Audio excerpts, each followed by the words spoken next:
Rafikistry started about 17 years ago, and when it started, it was really about just working with teenagers, you know, giving them skills, giving them information, right information. Didn't even have an office.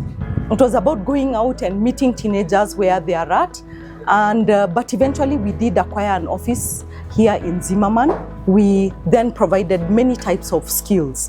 And part of the skills that we were providing to young people was within schools and going to schools, giving sexual reproductive health information, helping children read, and so on and so forth.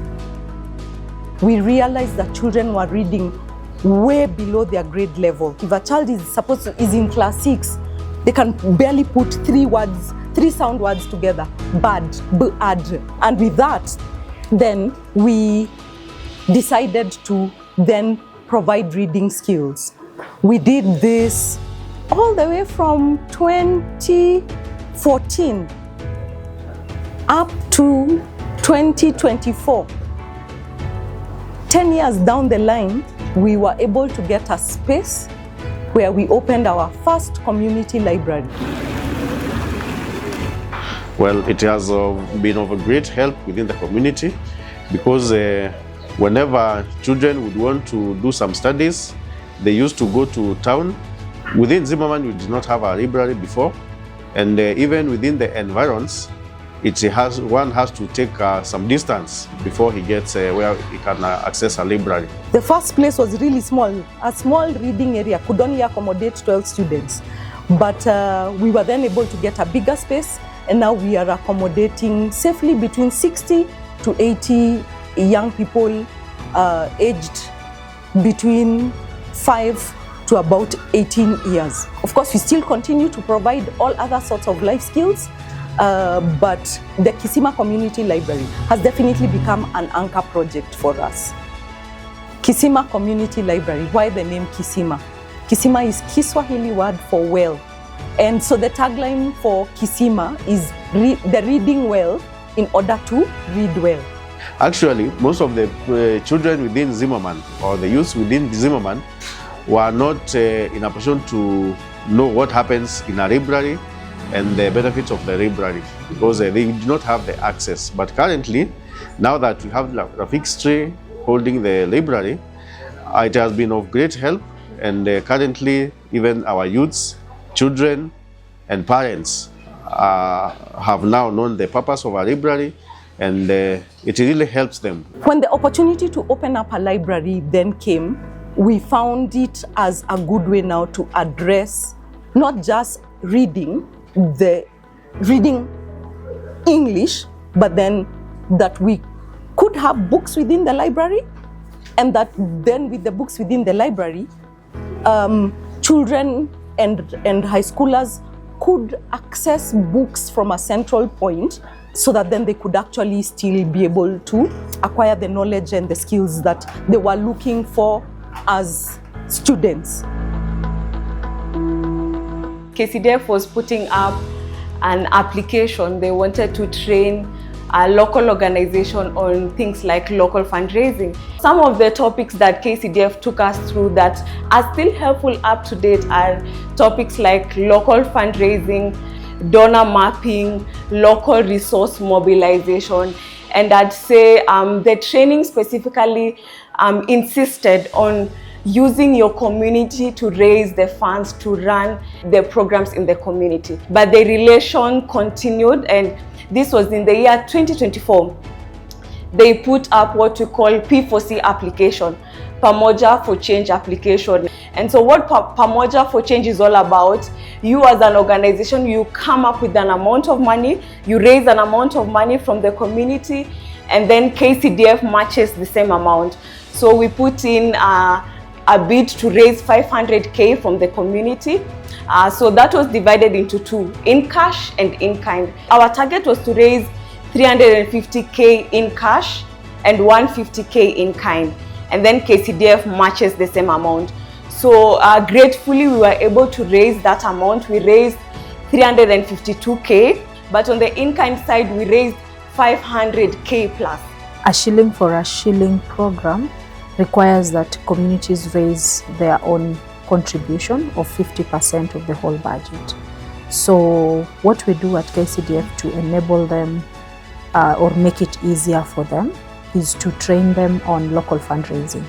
They get to choose champions from their organizations who now get trained on a 5-day training. They also access this training online. And then after the 5-day training, they are also given coaching. So we attach them to trained and certified coaches who are able to journey with them in terms of helping them integrate local fundraising in their organization. In that process of coaching, they're able to look at what do they want to achieve with local fundraising, how much do they want to raise, and what strategies do they want to use, and how do they want to integrate it in their organizational process. We began a conversation of working with communities to help them identify these resources, to mobilize them so that then they bring something on the table.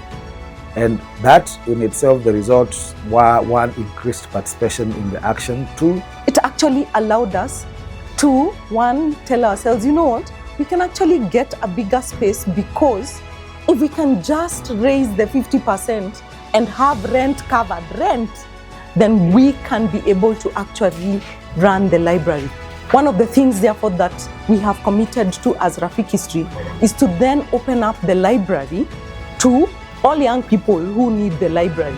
And part of the KCDF grant allowed us to actually ask the community for books. So the books we have in the library right now, we actually didn't buy. We were given by people who were given by the community. The community has actually highly used the library, which makes it useful to the community and even the children. So the community also have been asking whether the library can have more space and more books for them to be in a position to get the services in the highest percentage of benefit. We have been able to serve 1,605 children who have come through the doors, and the library serves around 40 to 60 children on a daily basis. During the holiday season, it's pretty easy. During the term, again, not too difficult, because children appreciate homework support. Those who understand its benefit appreciate it, and so they easily come as well. Nilikuja tu nikaingia nikaulizia, nikaambiwa wanachukua watoto na wanaweza join. Hawakuwa wanajua hata kuandika vizuri writing, wanasoma hizo storybooks na wanaelewa. Sasa wako sawa kwa Kisungu hata kwa Kiswahili. I used to have a tutor in home, but it didn't help me and I didn't concentrate. So I had trouble in studies before I was introduced to this library. I was an introvert, a person who was afraid to speak to people, and also there are many distractions at home since I have younger siblings and studying was hard.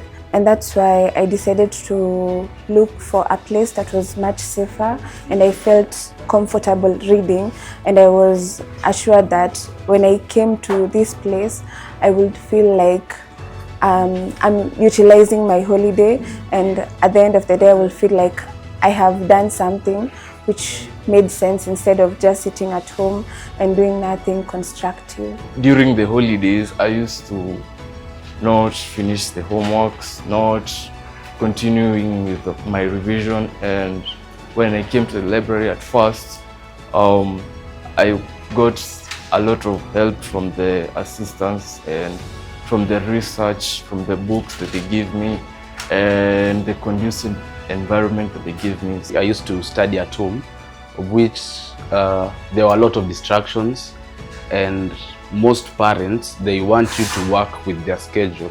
So that was an issue for me. Then after I knew about it, it was pretty simple, because you can meet high schoolers who are at your level.